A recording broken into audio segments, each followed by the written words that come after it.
Hello friends, வணக்கம். Welcome to Eva சமையல். எல்லோரும் நல்லா இருக்கீங்களா? இன்றைக்கி நம்ம சேனலில் எல்லா பெண்களுக்குமே ரொம்பவே யூஸ்ஃபுல்லான க்ளீனிங் டிப்ஸ் தான் பார்க்க போகிறோம். தூக்கி போடுற புளிச்ச மாவில் ஒரே ஒரு பொருள் சேர்த்தா போதுங்க, நம்ம வீட்டில் கிச்சன்லேருந்து பாத்ரூம் வரைக்கும் நல்லா பளிச்சுன்னு சுத்தம் பண்ணிடலாங்க. அது எப்படின்னு பார்க்கலாம். வீடியோவை ஸ்கிப் பண்ணாமல் பாருங்கள். நம்ம சேனலை இப்போ தான் ஃபஸ்ட் டைம் பார்க்குறீங்கன்னா சப்ஸ்கிரைப் பண்ணலைன்னா சப்ஸ்கிரைப் பண்ணிக்கோங்க ஃப்ரெண்ட்ஸ். பக்கத்தில் இருக்க நோட்டிஃபிகேஷன் பெல் ஐக்கானை கிளிக் பண்ணிக்கோங்க. இப்போ வாங்க ஃப்ரெண்ட்ஸ், ஃபஸ்ட்டு டிப்ஸ் என்னன்னு பார்க்கலாம். நம்ம வீட்டில் இட்லி தோசை மாவெல்லாம் ஒரு வாரத்துக்கு ஒரு தடவை அல்லது 2 வாரத்துக்கு ஒரு தடவைன்னு நம்ம அரைச்சி யூஸ் பண்ணுவோம். அது வந்து பார்த்திங்கன்னா 4-5 நாள்லேயே அடிமாவு ஒரு மாதிரி புளிச்சு போன மாதிரி ஆயிடும். அந்த மாதிரி ஆயிடுச்சுன்னா நம்ம அதை தூக்கி குப்பையில் போட்டுருவோம் இல்லையா? இனி அந்த மாதிரி தூக்கி போடாதீங்க. இதில் ஒரே ஒரு பொருள் சேர்த்தா போதுங்க, நம்ம வீட்டில் நிறைய க்ளீனிங் பர்பஸ்க்கு யூஸ் பண்ணிக்கலாம். இப்போ இந்த புளிச்ச மாவில் நான் என்ன சேர்க்க போகிறேன்னு பார்த்தீங்கன்னா, ஒரே ஒரு எலுமிச்சப்பழம் சேர்க்க போகிறேன். இந்த முழு எலுமிச்சப்பழத்தை பாதியாக கட் பண்ணி இதோட சாறை நல்லா பிழிஞ்சு எடுத்து சேர்த்துக்கங்க. இந்த புளிச்ச மாவில் எலுமிச்சப்பழ சாறு சேர்த்ததுக்கு அப்புறமா ஒரு ஸ்பூனை வச்சு எல்லாம் ஒன்றோட ஒன்று நல்லா மிக்ஸ் ஆகுற மாதிரி கலந்து விட்டுக்கங்க. ஒன்றோட ஒன்று நல்லா மிக்ஸ் ஆகுற மாதிரி கலந்து விட்டதுக்கு அப்புறமா அடுத்ததாக இதில் நம்ம தண்ணி சேர்க்க போகிறோம். தண்ணி அதிகமாக சேர்த்துறாதீங்க. அரைக்கப்பளவுக்கு தண்ணி எடுத்திருக்கேன். இதில் கொஞ்சம் கொஞ்சமாக சேர்த்து நம்ம இந்த மாதிரி ஸ்பூனை வச்சு நல்லா மிக்ஸ் பண்ணி விட்டுக்கலாம். இந்த மாதிரி கொஞ்சம் கொஞ்சமாக தண்ணி சேர்த்து நல்லா கலந்து விட்டுக்கங்க. அவ்வளோதாங்க, நம்மளோட சூப்பரான க்ளீனிங் லிக்யூட் ரெடி ஆயிருச்சு. இப்போ அடுத்ததாக நான் அடியில் ஒரு நியூஸ் பேப்பர் வச்சுருக்கேன். ஃபஸ்ட்டு நான் எதை க்ளீன் பண்ணி காட்ட போகிறேன்னு பார்த்தீங்கன்னா, நம்ம வீட்டில் இந்த தோசை தவா பார்த்திங்கன்னா நாளாக அந்த ஓரங்கள்லாம் நிறைய எண்ணெய் பிசுக்காக இருக்கும். இப்போ பாருங்கள், அந்த ஓரத்தில் எவ்வளோ எண்ணெய் பிசுக்காக இருக்குன்னு. இந்த மாதிரி எண்ணெய் பிசுக்கு ஜாஸ்தி ஆக பார்த்திங்கன்னா அந்த ஓரங்கள்லாம் நமக்கு அந்த எண்ணெய் பிசுக்கு சேர்ந்து இந்த தோசை தவாவே நம்ம தூக்குறதுக்கு ரொம்ப வெயிட்டாக இருக்கிற மாதிரி இருக்கும்.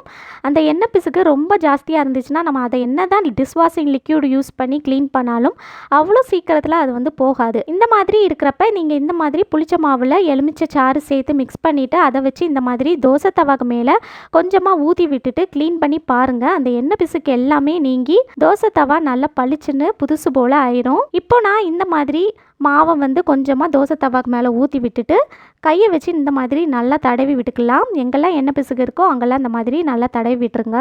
நல்லா தடவி விட்டதுக்கு அப்புறமா இதை ஒரு 10 நிமிஷத்துக்கு அப்படியே விட்டுறலாம், நல்லா ஊறட்டும். 10 நிமிஷத்துக்கு அப்புறமா ஒரு கத்தியை வச்சு இந்த ஓரங்களில் இருக்கிற அந்த எண்ணெய் பிசுக்கு எல்லாத்தையும் நம்ம இந்த மாதிரி நல்லா சுரண்டி எடுத்துக்கலாம். சுற்றி இந்த மாதிரி கத்தியை வச்சு நல்லா சுரண்டி எடுத்துக்கோங்க. கத்தியை நீங்கள் தோசை தவாவில் சென்டரில் வச்சு சுரண்டாதீங்க. சென்டரில் நம்ம கத்தியை வச்சு சுரண்டணும் அப்படின்னா சில நேரங்களில் நமக்கு தோசை சரியாக வராது. அதனால இந்த மாதிரி ஓரத்தில் மட்டும் நீங்கள் சுரண்டி எடுத்தால் போதும். இப்போ பாருங்கள், நான் சுரண்ட அதுலேருந்து எவ்வளோ அழுக்கு வருதுன்னு உங்களுக்கு பார்க்கும்போதே தெரியும்னு நினைக்கிறேன். அந்த எண்ணெய் பிசுக்கு எல்லாமே ஈஸியாக வந்துருங்க. இனி உங்கள் வீட்டில் தோசை மாவு இட்லி மாவு ரொம்ப புளிச்சிடுச்சு அப்படின்னா அதை தூக்கி போட்டுறாதீங்க. இந்த மாதிரி நம்ம க்ளீனிங் பர்பஸ்க்கு யூஸ் பண்ணிக்கலாம். தோசை தவா மட்டும் இல்லாமல் நம்ம வீட்டில் வேறு ஏதாவது எண்ணெய் பிசுக்கான பாத்திரம் எண்ணெய் பிசுக்கான கடாய் இருந்தாலும் நீங்கள் இந்த மாதிரி க்ளீன் பண்ணலாங்க. நல்லா பளிச்சுன்னு அந்த எண்ணெய் பிசுக்கு எல்லாமே நீங்கி புத்தம் புதுசாக ஆயிருங்க. பாத்திரம் மட்டும் இல்லாமல் நம்ம வீட்டில் கிச்சன் சிங்கில் நிறைய உப்பு கரை படிஞ்சிருக்கு அப்படின்னா கிச்சன் சிங்கை கூட நீங்கள் இந்த மாவு வச்சு க்ளீன் பண்ணலாம், நல்லா பளிச்சுன்னு ஆயிரும். இப்போ பாருங்கள் ஃப்ரெண்ட்ஸ், நான் சுற்றி எல்லா பக்கமும் அந்த கத்தியை வச்சு நல்லா சுரண்டி எடுத்துட்டேன். எந்த அளவுக்கு அழுக்கு வந்திருக்குன்னு பாருங்கள். இந்த எண்ணெய் பிசுக்கு எல்லாமே இந்த மாவோட மிக்ஸ் ஆகி வெளியே வந்திருக்கு. இப்போ அடுத்ததாக இந்த மாதிரி ஒரு சாஃப்டான ஸ்க்ரப்பரை வச்சு நம்ம எல்லா பக்கமும் நல்லா தேய்ச்சி விட்டுடலாம். இந்த தோசை தவாக்கு சென்டரில் நம்ம கத்தி யூஸ் பண்ணல. அந்த சென்டரில் இந்த மாதிரி ஸ்க்ரப்பரை வச்சு தேய்க்கும் போதே அந்த எண்ணெய் பிசுக்கும் ஈஸியாக நீங்கிரும். ஸ்டீல் ஸ்க்ரப்பர் யூஸ் பண்ணாதீங்க. இந்த மாதிரி சாஃப்டான ஸ்க்ரப்பர் யூஸ் பண்ணுங்கள். இப்போ நான் எல்லா பக்கமும் நல்லா தேய்ச்சி விட்டுட்டேன். அடுத்ததான் நம்ம தண்ணியில் கழுவி எடுத்துடலாம். இப்போ பாருங்கள் ஃப்ரெண்ட்ஸ், நான் தண்ணியில் கழுவி எடுத்துகிட்டு வந்துட்டேன். உங்களுக்கு பார்க்கும்போதே தெரியும்னு நினைக்கிறேன். இந்த ஓரத்தில் எந்த அளவுக்கு எண்ணெய் பிசுக்கு ஜாஸ்தியாக இருந்துச்சு. இப்போ பாருங்கள், அது எல்லாமே போயிருச்சு. இந்த மாதிரி க்ளீன் பண்ணிவிட்டு நீங்கள் தோசை தவாவை தூக்கி பார்த்தீங்க அப்படின்னா உங்களுக்கு வெயிட்டும் கம்மியான மாதிரி இருக்கும். அந்த சுற்றி இருக்கிற எண்ணெய் பிசுக்கு எல்லாமே போயிருச்சு பாருங்கள். இனி நீங்கள் புளிச்ச மாவை தூக்கி போடாமல் இந்த மாதிரி க்ளீன் பண்ணி பாருங்கள், நல்லா பளிச்சுன்னு ஆயிரும். இந்த டிப் பிடிச்சிருந்துச்சுன்னா லைக் பண்ணிக்கோங்க. உங்கள் ஃப்ரெண்ட்ஸ் கூடயும் ஃபேமிலி மெம்பர்ஸ் கூடயும் ஷேர் பண்ணிக்கோங்க. இப்போ வாங்க ஃப்ரெண்ட்ஸ், அடுத்த டிப்ஸ் என்னென்னு பார்க்கலாம். இந்த டிப்பில் நம்ம புளிச்ச மாவை யூஸ் பண்ணி நம்ம வீட்டில் இருக்கிற பாத்ரூம் டைல்ஸை தான் க்ளீன் பண்ண போகிறோம். உங்கள் வீட்டு பாத்ரூம் டைல்ஸில் நிறைய உப்பு கரை படிஞ்சு ரொம்ப கரையாக இருக்குது அப்படின்னா நம்ம ரெடி பண்ணி எடுத்த அந்த புளிச்ச மாவை நீங்கள் லைட்டாக தொளிச்சு விட்டு க்ளீன் பண்ணி பாருங்கள், நல்லா பளிச்சுன்னு சுத்தமாயிருங்க. நம்ம வீட்டில் மேலே இருக்கிற டைல்ஸில் ரொம்ப ஒன்றும் கரை இல்லை, அதனால நான் கீழே இருக்கிற டைல்ஸை தான் நான் வந்து க்ளீன் பண்ணி காட்ட போகிறேன். மேலே இருக்கிற டைல்ஸும் கரையாக இருக்குது அப்படின்னா நீங்கள் மேலே இருக்கிற டைல்ஸ் கூட புளிச்ச மாவு யூஸ் பண்ணி க்ளீன் பண்ணலாங்க. இப்போது நம்ம ரெடி பண்ணி எடுத்த அந்த புளிச்ச மாவை இந்த மாதிரி அந்த பாத்ரூம் டைல்ஸில் எல்லா பக்கமும் நல்லா தொளிச்சு விட்டுறலாம். இந்த புளிச்ச மாவை யூஸ் பண்ணி உங்கள் வீட்டில் இருக்கிற அந்த பாத்ரூமில் இருக்கிற டோர் இருக்குது பாருங்கள், அதில் நிறைய உப்பு கரை படிஞ்சிருக்கு அப்படின்னா அதில் கூட நீங்கள் வந்து க்ளீன் பண்ணலாங்க. நல்லா பளிச்சுன்னு சுத்தமாயிரும். இப்போ பாருங்கள், நான் எல்லா பக்கமும் நல்லா தொளிச்சு விட்டுட்டேன். உங்கள் வீட்டில் நிறைய உப்பு கரை படிஞ்சிருக்கு அப்படின்னா ஒரு 10 நிமிஷம் நல்லா ஊற விட்டுருங்க. 10 நிமிஷத்துக்கு அப்புறமா நம்ம க்ளீன் பண்ணலாம். ரொம்ப ஒன்றும் கரை இல்லை அப்படின்னா நம்ம உடனேயே க்ளீன் பண்ண ஆரம்பிச்சிடலாம். நான் பாத்ரூம் டைல்ஸை க்ளீன் பண்ணுறதுக்கு இந்த மாதிரி ஒரு க்ளீனிங் ப்ரஷ் வந்து வாங்கி வச்சுருக்கேன். இது வந்து ரொம்பவே யூஸ்ஃபுல்லாக இருக்குது ஃப்ரெண்ட்ஸ். இது வந்து ரொம்ப ஹைட்டாக இருக்கிறதுனால நம்ம வந்து நின்னபடி ஈஸியாக க்ளீன் பண்ணிடலாம். 5லேருந்து 10 நிமிஷத்துக்குள்ளேயே நம்ம வீட்டு பாத்ரூம் டைல்ஸை ஈஸியாக க்ளீன் பண்ண முடியும். உங்கள் வீட்டில் இந்த மாதிரி க்ளீனிங் ப்ரஷ் இல்லை அப்படின்னா கண்டிப்பாக வாங்கி வச்சுக்கோங்க. இது வந்து நிறைய டிபார்ட்மெண்ட் ஸ்டோர் அல்லது ஆன்லைன்லலாம் கிடைக்குங்க. 300 ரூபாய்க்குள்ளே தான் இருக்கும். சில பேர் வீட்டிலலாம் பார்த்தீங்கன்னா பாத்ரூமில் மேலே இருக்கிற டைல்ஸ் வந்து ரொம்ப ஹைட்டாக இருக்கும். அந்த மாதிரி இருக்கப்போ நம்மலாம் ஸ்டூல் போட்டு மேலே ஏறி க்ளீன் பண்ணுற மாதிரி இருக்கும் இல்லையா. இது வந்து ஹைட்டாக இருக்கிறதுனால நம்ம கீழே நின்னபடி ஈஸியாக க்ளீன் பண்ணிடலாங்க. இதுக்காக நம்ம வந்து இடுப்பு வலிக்க முதுகு வலிக்க க்ளீன் பண்ணணும்னு அவசியமே இல்லைங்க. கை நோகாமல் நம்ம வந்து ஈஸியாக க்ளீன் பண்ணிடலாம்.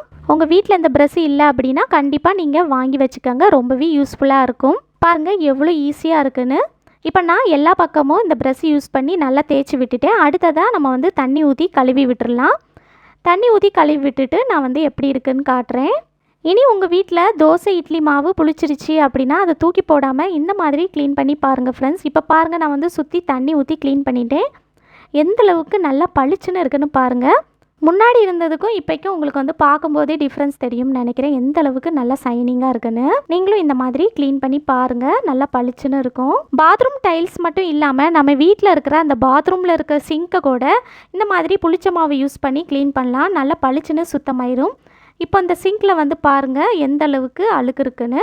பார்க்கும்போதே டல்லாக இருக்குது பார்த்தீங்களா. இதில் வந்து நம்ம கொஞ்சமாக புளிச்ச மாவு எடுத்து இந்த மாதிரி ஃபுல்லாக நல்லா தொளிச்சு விட்டுடலாம். இந்த மாதிரி தொளிச்சு விட்டுட்டு அதுக்கப்புறமா ஒரு ஸ்க்ரப்பர் யூஸ் பண்ணி நம்ம வந்து நல்லா க்ளீன் பண்ணிட்டோம் அப்படின்னா பார்க்குறதுக்கு நல்லா பளிச்சுன்னு ஆயிடுங்க. இப்போ நான் எல்லா பக்கமும் புளிச்ச மாவை நல்லா தொளிச்சு விட்டுட்டேன். அதே போல் இதில் இருக்கிற அந்த டேப் இருக்குது பாருங்கள், அதுலேயும் கூட நம்ம வந்து க்ளீன் பண்ணலாம். நல்லா பளிச்சுன்னு ஆயிரும். இந்த மாதிரி ஒரு சாஃப்டான ஸ்க்ரப்பரை வச்சு எல்லா பக்கமும் நல்லா தேய்ச்சி விட்டுடலாம். எல்லா பக்கமும் நல்லா தேய்ச்சி விட்டதுக்கப்புறமா நம்ம வந்து தண்ணி ஊற்றி கழுவி விட்டுடலாம். இப்போ பாருங்கள், அந்த சிங்க் பார்க்குறதுக்கு எந்த அளவுக்கு நல்லா பளிச்சுன்னு இருக்குன்னு. நீங்களும் இது போல் க்ளீன் பண்ணி பாருங்கள். இனி வந்து புளிச்ச மாவை தூக்கி போடாதீங்க. கண்டிப்பாக ட்ரை பண்ணி பாருங்கள். இந்த வீடியோ உங்களுக்கு ரொம்பவே யூஸ்ஃபுல்லாக இருந்திருக்கும்னு நினைக்கிறேன். பிடிச்சிருந்துச்சுன்னா லைக் பண்ணிக்கோங்க. உங்கள் ஃப்ரெண்ட்ஸ் கூடயும் ஃபேமிலி மெம்பர்ஸ் கூடயும் ஷேர் பண்ணிக்கோங்க. நம்ம சேனலை இப்போ தான் ஃபஸ்ட் டைம் பார்க்குறீங்கன்னா சப்ஸ்கிரைப் பண்ணலைன்னா சப்ஸ்கிரைப் பண்ணிக்கோங்க ஃப்ரெண்ட்ஸ். பக்கத்தில் இருக்க நோட்டிஃபிகேஷன் பெல் ஐக்கானை கிளிக் பண்ணிக்கோங்க. தேங்க்யூ.